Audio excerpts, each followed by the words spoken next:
राजस्थान में ऊर्जा अवसंरचना से संबंधित कुछ क्वेश्चंस करते हैं। राजस्थान में ऊर्जा अवसंरचना के ऐतिहासिक संदर्भ और नियमों के बारे में निम्नलिखित कथनों पर विचार कीजिए। कथन 1, स्वतंत्रता के बाद भारत में विद्युत आपूर्ति के विनियमन के लिए बिजली आपूर्ति अधिनियम 1948 पारित किया गया था। कथन 2, संविधान में विद्युत ऊर्जा को समवर्ती सूची में रखा गया है। तो ये दोनों कथन ठीक हैं।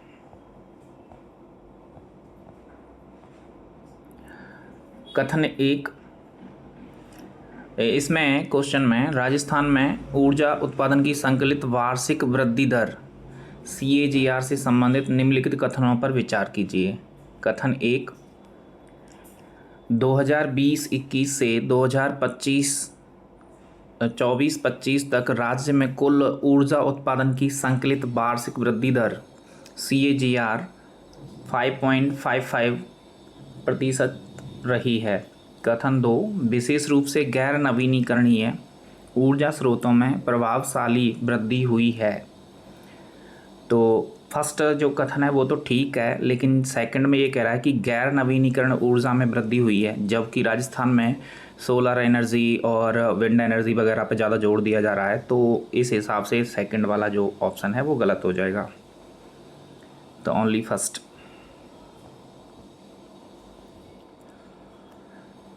राजस्थान में ऊर्जा की अधिष्ठापित क्षमता के आंकड़ों पर विचार कीजिए। कथन 1, राजस्थान की मार्च 2025 तक अधिष्ठापित क्षमता 27,283.83 मेगावाट थी।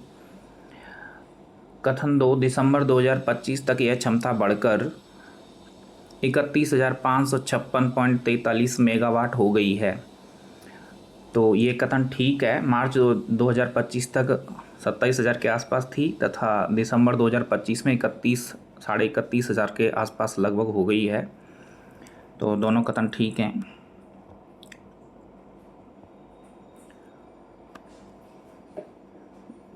चौथा क्वेश्चन, दिसंबर 2025 तक राजस्थान की ऊर्जा क्षमता के वितरण के बारे में निम्नलिखित कथनों पर विचार कीजिए। कथन 1, राज्य सरकार की परियोजनाओं से स्थापित थर्मल क्षमता 7,830 मेगावाट है। कथन 2, दिसंबर 2025 तक राजस्थान में सौर ऊर्जा क्षमता 98 मेगावाट तथा पवन ऊर्जा क्षमता 4,416.12 मेगावाट हो गई है।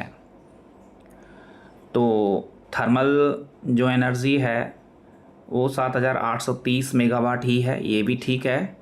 और सेकंड वाला जो ऑप्शन है उसमें सौर ऊर्जा दे रखी है 9,898 मेगावाट, ये भी बिल्कुल करेक्ट है। तथा पवन ऊर्जा भी बिल्कुल करेक्ट है 4,416.12। तो ऑप्शन फर्स्ट एंड 2 दोनों करेक्ट हैं। दिसंबर 2025 तक राजस्थान में पवन और सौर ऊर्जा को मिलाकर कुल स्थापित क्षमता का कितना प्रतिशत भाग है? तो इसका भाग है 45.36%। सौर ऊर्जा और पवन ऊर्जा राजस्थान में बढ़िया मात्रा में है। विजन विकसित राजस्थान 2047 के संदर्भ में निम्नलिखित कथनों पर विचार कीजिए। विजन 2047 के अंतर्गत राजस्थान 2047 तक सतत ऊर्जा नवाचार सुदृढ़ अवसंरचना विकास में अग्रणी राज्य के रूप में स्थापित होगा। यह भी सही है। राज्य सुरक्षित, कुशल और पर्यावरण अनुकूल परिवहन व्यवस्था सुनिश्चित करेगा। ओके, तो इसमें दोनों कथन सही हैं। विकसित राजस्थान 2047 के प्रमुख क्षेत्रों में निम्नलिखित में से कौन से शामिल हैं? कथन 1, उत्पादन क्षमता विस्तार एवं नवीनीकरण ऊर्जा। कथन 2, सतत एवं जलवायु अनुकूल अवसंरचना। तो ये तो सिंपल क्वेश्चन है, इसमें तो ऐसा है ही सेम।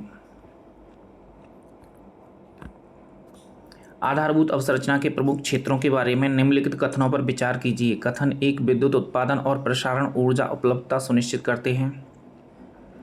सड़क और परिवहन नेटवर्क माल और लोगों की आवाजाही आसान बनाते हैं। राजस्थान की स्वतंत्रता के समय ऊर्जा की स्थिति के संबंध में निम्नलिखित कथनों पर विचार कीजिए। कथन 1, स्वतंत्रता के समय राजस्थान में केवल 15 विद्युत गृह थे। कथन 2, इन 15 विद्युत गृहों की कुल उत्पादन क्षमता 13.27 मेगावाट थी। तो स्वतंत्रता के समय बिल्कुल ऐसी ही स्थिति थी। राजस्थान सरकार ने के वर्ष 2030 के ऊर्जा लक्ष्यों के संबंध में निम्नलिखित कथनों पर विचार कीजिए। कथन 1, राज्य सरकार ने 2030 तक सौर और पवन ऊर्जा क्षमता में हज़ारों मेगावाट का योगदान करने का संकल्प लिया है। बिल्कुल सही है। ये लक्ष्य राष्ट्रीय नवीनीकरण ऊर्जा के लक्ष्यों के अनुरूप है। ओके, दोनों करेक्ट हैं। मूलभूत अवसंरचना के डिजिटल और संचार क्षेत्रों के संबंध में निम्नलिखित कथनों पर विचार कीजिए। कथन 1, ये सूचना और सेवाओं तक पहुंच बढ़ाते हैं। ये सेकंड कथन है, ये क्षेत्रीय और आर्थिक एकीकरण को बढ़ावा देते हैं। तो बिल्कुल दोनों सही हैं। मूलभूत अवसंरचना के महत्व के संदर्भ में निम्नलिखित कथनों पर विचार कीजिए। कथन 1, इसे आर्थिक विकास और सेवा प्रदायों की आधारशिला माना गया है। बिल्कुल सही है। कथन 2, यह संस्थागत दक्षता सुधारने और समान विकास अवसर सुनिश्चित करने में मदद करती है। तो दोनों कथन करेक्ट हैं।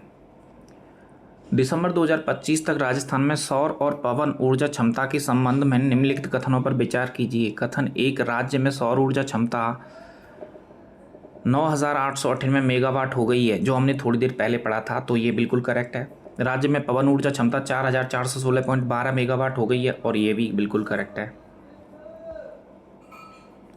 विकसित राजस्थान 2047 के विजन के अंतर्गत परिवहन व्यवस्था के संबंध में निम्नलिखित कथनों पर विचार कीजिए। कथन 1, राज्य सुरक्षित, कुशल और पर्यावरण अनुकूल परिवहन व्यवस्था सुनिश्चित करेगा।